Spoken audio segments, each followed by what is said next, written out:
कैसे जीवन प्रिया प्रीतम बनते हैं। एक एक अक्षर जीवन चरित्र में विराजमान पूज्य सदगुरुदेव ठाकुर। रात दिन प्रिया प्रीतम की लीलाओं का गायन।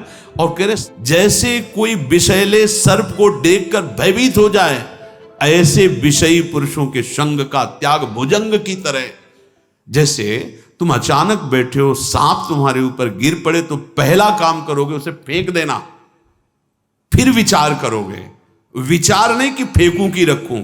ऐसे ही उपासक को जो भगवत विमुख है, केवल विषय सेवन में जनेन्द्री रसेंद्री के सुख में निमग्न है, पहला काम हट जाओ, फिर बाद में विचार करो। विचार करने का अवसर नहीं हुआ, पहला काम है संगात भुजंगादिव। ऐसे संग को भुजंग के संग के समान त्याग देना चाहिए, नहीं तो विष चढ़ जाएगा। और वो विष जब लहरें फिर तो मरोगे, बचने का उपाय नहीं। मरना क्या है? भगवत विस्मरण हो जाना, भोगों में प्रियता आ जाना, संसार का ममत्व जाग उठना, यही उपासक की मृत्यु है। गायस्त चरितम, आगे लिखे द्रवन्नति भैया, तुम्हारा हृदय द्रवित हो जाएगा। प्रिया प्रीतम के लिए अगर रोना चाहते हो तो लीला गायन करो, निरंतरता बनाओ। कभी लीला गायन करे, कभी नाम जप करे, कभी ये सिखाने की जरूरत नहीं, ये प्यास बुझाने की बात है। डांटने की जरूरत नहीं कि तुम खाली क्यों बैठे हो। इसका मतलब तुम्हारे अंदर लक्ष्य ही नहीं बना प्रभु की प्राप्ति, प्रभु का प्रेम। नहीं तो ये आग होती, ये चैन नहीं लेने देती। नारायण हरिभजन में पांचों न सुहात, विषय भोग निद्रा हंसी जगत प्रीति बहुबात। क्षुद व्याधे मित शुष्क पत्र फलभुक। क्या महिमा की बात। यदि तुम्हें बहुत भूख लग रही है तो तुम्हें रूखा सूखा फल, जो पत्ता रोटी जो मिल जाए। भिक्षा के लिए जो आदेश दिया गया है, किसी के घर में प्रवेश नहीं होना। दरवाजे पे खड़े होकर आवाज लगाइए, एक आवाज लगाई, कुछ क्षण रुके, फिर एक आवाज लगाई, बस फिर प्रणाम किया, चल दिया। ये नहीं कि बैठो अब हम रसोई अमनिया करेंगे, फिर नहीं, कल देख लेंगे। व्यवहार नहीं बनाना, अंदर घर के नहीं जाना, बाहर से बिना व्यवहार के जो कुछ मिल जाए अपनी सीमा में, समय सीमा में। ऐसा नहीं कि कुर्सी डाल दी, पंखा चला दिया, अरे आज यहीं पालो बाबा, नहीं, दरवाजे पे खड़े हैं, भिक्षुक हैं। ऐसा ही था, जैसे रोटी मांगने गए, किसी ने 10 रुपया निकाला, आज रोटी तो नहीं, ये ले लो। नहीं, हम ये मांगने थोड़ी निकले, हम तो रोटी चाहिए, प्राण पोषण के लिए रोटी, बस। नहीं तो कुछ लेके खा ले, नहीं, ये हमारे लिए आदेश नहीं, कुछ लेके खा ले। जब भिक्षावृत्ति से जीवन, हम रोटी मांगने हैं, सिर्फ रोटी, जो मिले। यहां कह रहे क्षुध व्याधे, क्षुधा रूपी व्याधि है, उसकी चिकित्सा कर लो। भगवान शंकर आचार्य ने भी कहा है, क्षुध व्याधि चिकित्सताम, क्षुधा रूपी व्याधि की चिकित्सा करो। भिक्षान्नम औषधम, भिक्षान्न रूपी औषधि से करो। यहां कह रहे मित, क्षुध व्याधे मित, एक एक शब्द को समझ लो, परमार्थ के लिए अमृत है। क्षुध व्याधे मित, भोजन इतना होना चाहिए कि भोजन होने के बाद आपको बैठने में ऐसा नहीं लगना चाहिए कि पेट भर गया है। नहीं, एक सत्संग में चर्चा हुई थी कि शायद 400 ग्राम लगभग अन्न से भरपूर स्वास्थ्य ठीक रहेगा और भजन परिपक्व होगा। बिल्कुल, हमारा एक एक सेकंड बड़ा अमूल्य। हम एक सेकंड में बोले राधा, अमूल्य हो गया जीवन। हमें बहुत बढ़िया समय दिया गया है, सबसे बड़ी कृपा हुई, हमें समय दिया गया भजन के लिए। नहीं, माया भजन के लिए समय नहीं देती। क्षुध व्याधे मित शब्द है, मित। वैसे मिताहार बहुत जगह साधकों के लिए लिखा है। मित भूख, उतना पाना जिससे प्राण पोषण हो जाए। कैसा? बोले शुष्क पत्र फल भूख, जो भोजन मिल जाए, सूखा रूखा मिल जाए, फल मिल जाए, जो भिक्षा में मिल जाए या जो व्यवस्था बन जाए। कई वृत्तियां हैं उपासक के जीने की। एक आकाश वृत्ति होती है, मांगेंगे नहीं, कहीं नहीं जाके मांगेंगे, हम जहां हैं वही हमें आकाश वृत्ति से जो आ जाए, अपने आप जो आ जाएगा उसी से जिएंगे। अजगर वृत्ति पढ़े हैं, आके पवाव आके, हे भगवत मार्ग के सिद्ध महापुरुषों की बड़ी वृत्तियां, ये इसे कहते हैं मधुकरी वृत्ति। जैसे मधुकर भ्रमर को कहते हैं, वो हर फूल से थोड़ा थोड़ा पराग लेके अपना जीवन चलाता है, ऐसे उपासक 5 घरों से 7 घरों से, ये नहीं कि 10-20 घरों से, 5 या 7 घरों में गया, नहीं मिला तो उपवास कर लिया, वो फिर आके दूसरी किसी रसोई से व्यवस्था नहीं, आज तो प्रभु की इच्छा है कि हम भूख में ही रहें। पर अब जैसे आकाशवृत्ति जो आ गया उसी से चलना है, फिर हमें दूसरी वृत्ति नहीं स्वीकार करें। एक वृत्ति से उपासक जीता है, उपासक की बहुत वृत्तियां नहीं होती, किसी एक वृत्ति का आश्रय ले लिया तो बस। आकाश वृत्ति का बहुत उत्तम आश्रय होता है, जो प्रभु, उसमें केवल प्रभु का विधान होता है, प्रायः पूर्व जीवन आकाश वृत्ति से ही, क्योंकि नव यौवन अवस्था गांव में जाना बिल्कुल निषेध ही था। बीच से कोई गली हो निकल जाए तो निकल जाए, नहीं गांव में नहीं जाना। गंगा जी के किनारे कोई मंदिर कोई आश्रम तो रात्रि व्यतीत करना, शेष गंगा किनारे समय जो मिल जाए वहां बस। बड़ी कृपा, गंगा जी में स्वयं में इतनी सामर्थ्य कि 1 कमंडल गंगा जल पी लेने पर शरीर की सारी व्यवस्थाएं चलती थी, जो उनको पावर चाहिए उसी जल से मिल जाता था, गंगा जल ही पीते थे, बहुत उसमें सामर्थ्य। और गंगा जल तो भगवत स्वरूप है ही। जैसा भोजन मिले उसकी चाह ना करें। ये बारंबार मुदश्रु, बार बार प्रिया प्रीतम के प्रेम में रो रहा है, तो कैसे रो रहा है? बोले गायस्त चरितम, प्रिया प्रीतम का चरित्र, उनका नाम हृदय द्रवित हुआ। और ऐसे लोगों का संग भुजंग की तरह त्याग दे जो भगवत विमुख हो। और आहार बोले मित शुष्क पत्र फल भूख, थोड़ा फल हो, पत्ता हो, रोटी, जो भी भोजन हो, सूखा हो, रसीला हो, जैसा भिक्षा में मिल गया या आकाश वृत्ति से जैसा आ गया, उसे भी थोड़ा पाकर तरसेम्बु कामम पिबन, यथेष्ट जलपान कर ले। बहुत मीठा जल मिल गया तो 4 लीटर तक पी गए, या दूध मिल गया तो ऐसा नहीं, यथेष्ट, जिससे आपका साधन भंग न हो। अब आप रूखा सूखा 3 दिन 4 दिन पाए हो, 5वें दिन बहुत गरिष्ठ और खूब दूध पी ले तो आपका संयम बिगड़ जाएगा, ब्रह्मचर्य बिगड़ जाएगा। उसके लिए एक संयम चाहिए, मिताहार चाहिए। तो कह रहे हैं जलपान भी यथेष्ट। श्री वृंदा विपिने कदा तरुतलान्ये वा वशन श्याम सुखी। परम सुख में निमग्न होना है तो श्री वृंदावन का आश्रय लेकर जहां जैसी वास की व्यवस्था हो वैसे अपने जीवन को व्यतीत करते हुए, बारंबार रुदन करते हुए प्रिया प्रीतम को पुकारो, उनका नाम जाप करो, उनके जनों का संग करते हुए विषयी पुरुषों का, कुमार्गगामियों के संग का त्याग करके निरंतर भजन परायण रहो। ये परम जीवन, परम मंगलमय जीवन है।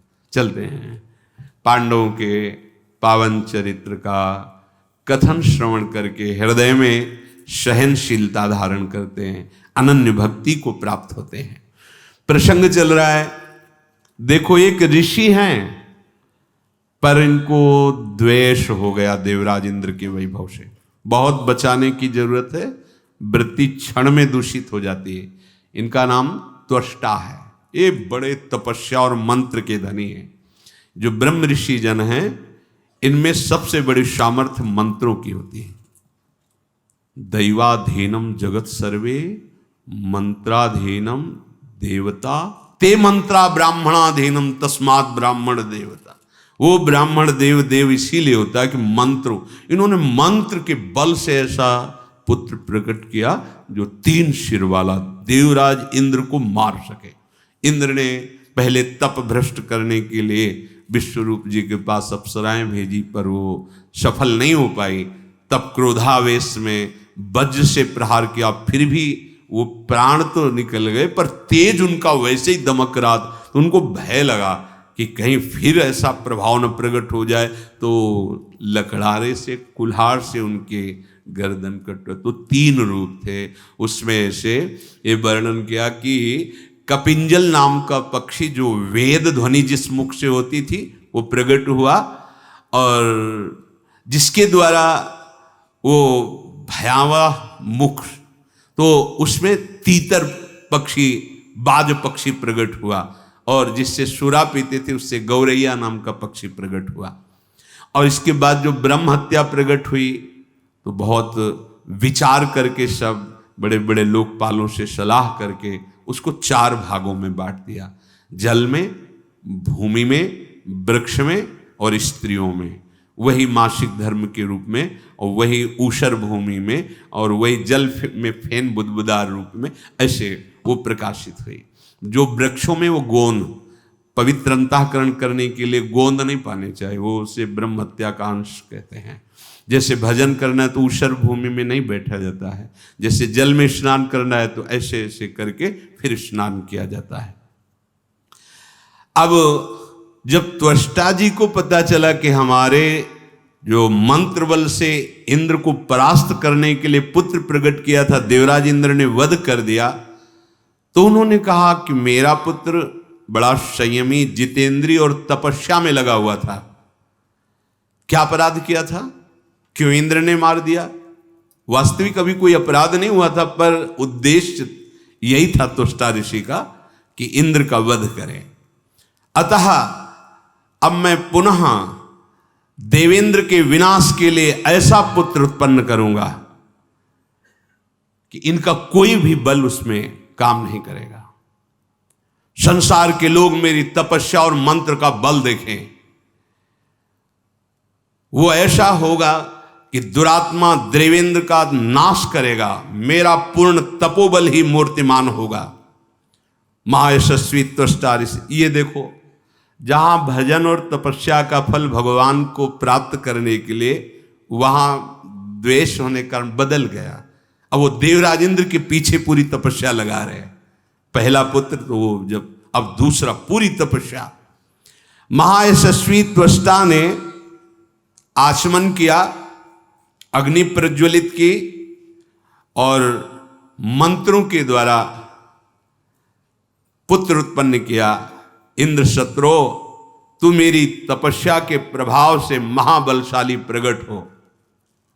यज्ञ पूर्ण हुई तो सूर्य और अग्नि के समान तेजस्वी, आकाश को घेरे हुए एक बड़ा स्वरूप प्रकट हुआ, जिसका नाम वृत्तासुर हुआ। ऐसा जान पड़ता था मानो पूरे विश्व को पी जाएगा। हाथ जोड़कर कहा, पिताश्री क्या आज्ञा है, मैं क्या करूं? तब त्वष्टा ने कहा, सक्र जहित चाप युक्तो जगाम त्रिदिवम ततः ततो युद्धम समभवद वृत्तवासाव योर्महत। इंद्र को मार डालो, मेरी आज्ञा है।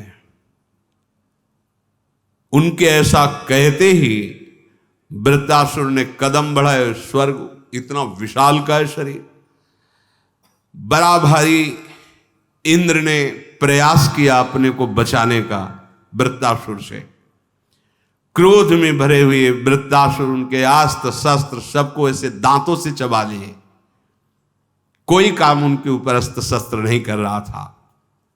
वीर वृत्तासुर ने मंत्र और तपस्या का प्रभाव उसमें थे। इंद्र को ऐसे पकड़ लिया और अपने मुंह के भीतर डाल लिया। लोकपालों ने देखा है तो चबा जाएगा, अब तो मुंह के अंदर डाल लिया देवराज इंद्र को। तत्काल बड़े बड़े लोकपाल एकत्रित होकर मंत्र का प्रभाव, जम्भाई आ गई। जम्भाई की सृष्टि वहीं से हुई। महाशक्तिशाली देवताओं ने तत्काल संकल्प किया और उसको जम्भाई, यहीं से जम्भाई की सृष्टि हुई। आज ऐसे करते जे आ तो देवराज इंद्र निकल पड़े बाहर। बलनाशक इंद्र जब बाहर निकल करके आए तो उनको कुछ होश आया। इंद्रमुख से बाहर निकल आए, समस्त देवताओं ने घेर लिया। फिर बड़े बड़े लोकपाल, अग्नि देवता, वायु देवता, सब इंद्र को पीछे करके युद्ध करने लगे। फिर इंद्र स्वस्थ चित्त होकर स्वयं युद्ध करने लगे। बड़ा भयानक संग्राम हुआ। पर त्वष्टा ऋषि का मंत्र और तप बल परास्त होने वाला नहीं था। युद्ध में अधिक बलशाली होने लगा। इंद्र और समस्त लोकपाल भाग पड़े। ऋषि की तपस्या का जो स्वरूप, भाग पड़े। न अग्नि न वायु न कोई भी सामने नहीं टिक रहा है। अब देवताओं को बड़ा दुख हुआ कि जब स्वयं इंद्र और बड़े बड़े लोकपाल त्वष्टा के तेज से सब भयभीत हो गए और सबने सलाह की कि अब क्या किया जाए। भय से मोहित हुए सब विचार करके एक ही बात पे पहुंचे कि भगवान श्री हरि की शरण में चलो, दूसरा कोई उपाय नहीं।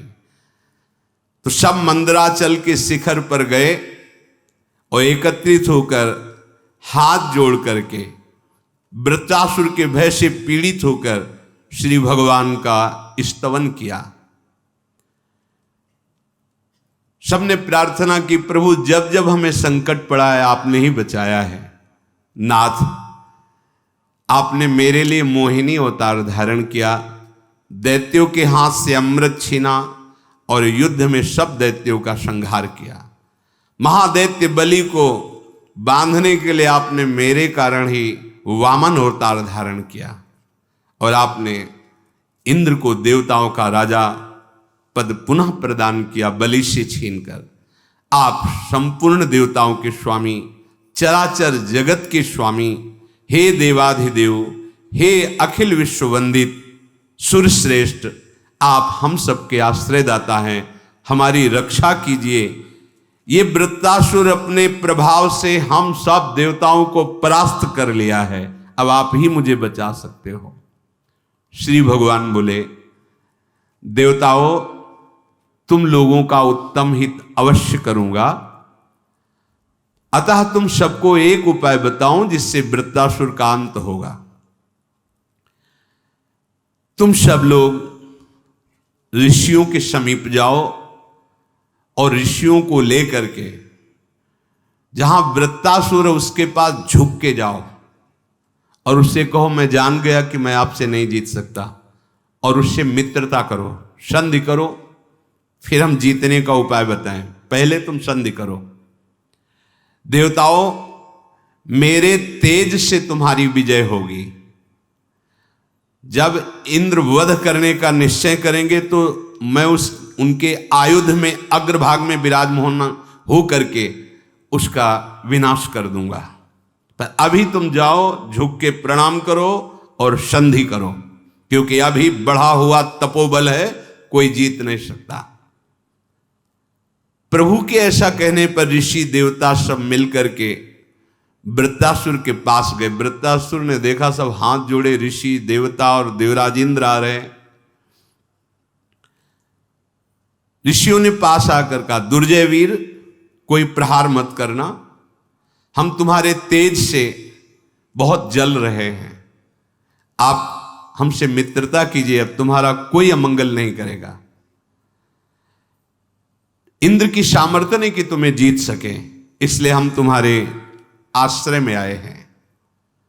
देवता, असुर, मनुष्य सहित सारी प्रजा बहुत पीड़ित हो रही है, इसलिए हम चाहते हैं कि तुम और इंद्र मित्र बन जाओ तो जगत का मंगल हो जाएगा, तुम्हें भी सुख मिलेगा और इंद्र को भी सुख मिलेगा। ऋषियों की ये बात सुनकर के वृत्रासुर ने मस्तक झुकाया और कहा, हमें आप समस्त ऋषियों का आदर करना है, इसलिए आप जो आदेश करें हम मानेंगे। महाभाग महर्षियों ने कहा कि आप मित्रता स्वीकार करें, इंद्र से अब युद्ध नहीं करेंगे। तो उन्होंने कहा कि मुझ में और इंद्र में मित्रता कैसे हो सकती है, आप बोलिए।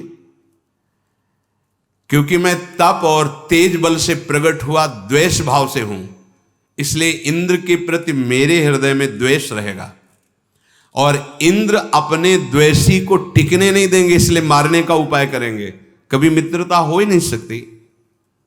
ऋषि बोले, एक बार मेरे कहने से तुम मित्रता स्वीकार करो।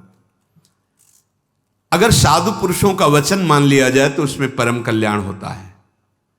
साधु पुरुषों के संग की जो अवहेलना करता है उसकी दुर्गति हो जाती है। अतः साधु पुरुषों का मिलना भगवान की कृपा का प्रतीक है। तुम मित्रता कर लो। सकृत सताम संगतम लिप्सितव्यम ततः परम भविता भव्यमेव। तुम्हारा भविष्य मंगलमय हो जाएगा। देखो, कह रहे सज्जनों की बात मान लो, संतों की बात मान लो तो तुम्हें भगवान की प्राप्ति। भगवान ने कहा है कि हमारे द्वारा उसका वध होगा। जिस अस्त्र का संचालन तुम करोगे उसके अग्रभाग पर मैं विराजमान रहूंगा। तभी जब हाथ में अस्त्र उठाया था तो भगवान से यही प्रार्थना की थी, अब आपके दासों का मुझे जो जन्म मिले तो उनका दासत्व मिले, आपसे ऐसा प्यार हो। वो भगवान दिखाई दे रहे उनको। संतों का यदि संग किया जाए तो सुदृढ़ एवं चिर स्थायी सुख की प्राप्ति होती है, अविनाशी सुख की प्राप्ति होती है। कोई बड़ा भाग्यशाली होता है जो संत महात्माओं का संग करता है, क्योंकि संत महात्मा हितकर कर्तव्य का उपदेश देते हैं। साधु पुरुषों का संग महान अभीष्ट वस्तु की प्राप्ति कराता है। इसलिए इस जगत में बुद्धिमान वही है जो साधु पुरुषों का संग करने की इच्छा करता है। तुम इंद्र से मित्रता कर लो। सत्यवादी, आनंदिनी, धर्मज्ञ एवं सूक्ष्म बुद्धि वाले महापुरुषों ने ऐसी सलाह दी। महर्षियों की बात सुनकर वृत्तासुर ने कहा, भगवान, जैसे मेरे पिता तपस्वी श्री तुष्टा जी, वैसे ही आप सब हो। आप जो कह रहे हैं मैं मान रहा हूं, पर मित्रता होगी नहीं, क्योंकि इंद्र मुझे मारने का प्रयास करेंगे और मेरे हृदय में द्वेष की रचना की गई है। पर आपकी आज्ञा पालन कर कर मैं अपनी तरफ से कभी विरुद्ध आचरण नहीं करूंगा। ब्रह्म ऋषियों ने आदेश किया तो सर झुकाकर वृत्तासुर ने उसका पालन किया। इंद्र की दृष्टि देखकर वृत्तासुर बोले कि मित्रता स्वीकार करता हूं, पर मेरे लिए भी एक रास्ता रखिए, क्योंकि मैं देख रहा हूं देवराज के नेत्रों में कि इनके हृदय में एक ही बात चल रही कि कैसे मारूं। तो न शुष्केण न चार्द्रेण नास्मना न च दारुणा न शस्त्रेण न चास्त्रेण न दिवा न तथा निशि बध्यो भवेयम विपेन्द्रा शक्रस्य सा दैवतई एवं में रोचते संधि शक्रेण सा नित्यदा। यदि ये मेरी बात मान ली जाए तो मैं मित्रता का ही बर्ताव करूंगा देवराज इंद्र से। क्या मैं सूखी वस्तु से नहीं मारा जाऊं, ना गीली वस्तु से मारा जाऊं, ना पत्थर से, ना लकड़ी से, ना शस्त्र से, ना अस्त्र से, ना दिन में ना रात में। देवराज इंद्र इन सब वस्तुओं के द्वारा मुझे किसी से न मार सके, ऐसा आप आशीर्वाद दे तो मैं अभी मित्रता स्वीकार करता हूं। ऋषियों ने भगवान का स्मरण किया, मानो संकेत मिला, तथास्तु ऐसा ही होगा। अब इंद्र से हर्ष में भरकर वृत्तासुर मिले, पर इंद्र हर समय यही सोचते रहते कैसे इसे मारूं, जैसा वृत्तासुर ने उनके नेत्रों में पड़ा था। मारने का अवसर खोज रहे थे। जब कुछ काल व्यतीत हुआ तो उद्विग्न हो गए देवराज इंद्र कि इतना महान शत्रु मित्र भाव से तो अभी रह रहा है, कभी बिगड़ गया तो हम तो पराजित ही हैं, इसे मारना अवश्य है। संध्या का समय था, न दिन था न रात था। भगवान की बात का विचार करके वृत्तासुर का वध करने का निश्चय किया। इस महाबली महाकाय महान असुर को मैं मारूंगा, न गीली वस्तु से, न सूखी वस्तु से, न दिन में न रात में, न अस्त्र से न शस्त्र से। सोचते हुए स्मरण आया, समुद्र का फेन न गीला होता है न सूखा होता है, संध्या का समय न दिन होता न रात। समुद्र के फेन को न अस्त्र कहते न शस्त्र कहते हैं, न वो लकड़ी है न कोई धातु है। विचार किया कि भगवान ने कहा था जिससे तुम प्रहार करोगे उसके अग्रभाग में मैं बैठ जाऊंगा और उसका विनाश मैं करूंगा। तो हाथ में उन्होंने वो फेन लिया समुद्र का और उस पे संकल्प किया वृत्तासुर के मारने के लिए। वृत्तासुर पर जे ही फेन का प्रहार वज्र के ऊपर रख के किया, भगवान श्री हरि उस फेन में बैठ गए और वृत्तासुर की जीवन लीला को अपने में लीन कर लिया। वृत्तासुर जे भी पधारा तो सब देवताओं की स्तुति करने लगे कि बहुत भगवान ने सुंदर बुद्धि दी, जो ऐसे फेन से आपने वरदानों की रक्षा करते हुए भी उसको अपने बल से हीन कर दिया। महापराक्रमी वृत्तासुर भगवान में समा गया। इसमें तो इतना भागवत में वर्णन है कि वो भगवान से विनय करते हैं। पर विश्वरूप की हत्या की जो ब्रह्म हत्या थी उसका तो विभाग कर दिया था, लेकिन भयानक ब्रह्म हत्या, क्योंकि ब्रह्म ऋषि के द्वारा प्रकट हुई वृत्तासुर अब तो जलाने लगी देवराज इंद्र को ब्रह्म हत्या। भागे देवराज इंद्र, कहीं ठौर नहीं मिल रही थी, जहां जाते वहां ब्रह्म हत्या उनको तापित करती। वो पृथ्वी की सीमा के पार अपने इस अपराध से बचने के लिए जल में स्तंभित करके कमल की नाल में बहुत सूक्ष्म रूप से वहां जाके बैठ गए। मंत्रों से जल को स्तंभित करके वहां कोई प्रवेश, ब्रह्म हत्या से भयभीत होकर बैठ गए। अब तो देवराज पद पे कोई नहीं, बड़ा हाहाकार मच गया कि अगर देवराज इंद्र नहीं तो फिर त्रिभुवन का शासन कैसे चलेगा। पूरा का पूरा विश्व इस तरह से अराजकता फैल जाएगी। अगर विश्व में अराजकता फैल गई तो उपद्रव होने लगेंगे, सब दुखी हो जाएंगे। अब सब देवर्षि लोकपाल सब भयभीत हो गए। कहां गए? ऐसी जगह गए कि किसी को पता नहीं कि देवराज इंद्र हैं कहां। स्वर्ग में बड़ा भय मच गया। सबने विचार किया, बड़े बड़े लोकपालों ने, कि स्वर्ग का शासन तीनों लोकों में कौन है जो संभाल सकता है। तो विचार कर देखा गया, बड़े पुण्यात्मा, बड़े बड़े यज्ञ करने वाले धर्मात्मा महाराजा नहुष, ये बड़े बड़े देवता, लोकपाल, ऋषि सब नहुष जी के पास गए और कहा कि हम तुम्हें त्रिभुवनपति देवराज इंद्र के पद में अभिषिक्त करना चाहते हैं, आप इसे स्वीकार करें। नहुष ने कहा, मेरी सामर्थ्य है कि हम आप देवताओं को प्रणाम के सिवा कहीं आदेश कर सके। इन ब्रह्म ऋषियों को आदेश कर पाएंगे हम मनुष्य लोक में हैं, राजा हैं, चक्रवर्ती सम्राट हैं, ना कि आप देवताओं का, देवियों का और इस तरह के ऋषियों का शासन। और उनका हम ये वरदान देते हैं, जो तुम्हारी दृष्टि में पड़ जाएगा उसका आधा बल, आधी शक्ति आप में आ जाएगी, और आप जो आदेश करेंगे त्रिभुवन में कोई आपके आदेश का उल्लंघन नहीं करेगा। और हम चाहते हैं सब कि आप इंद्र पद पे विराजमान होइए। तो महाराज नहुष को इंद्र पद पर विराजमान किया। शेष आगे श्री राधा वल्लभ।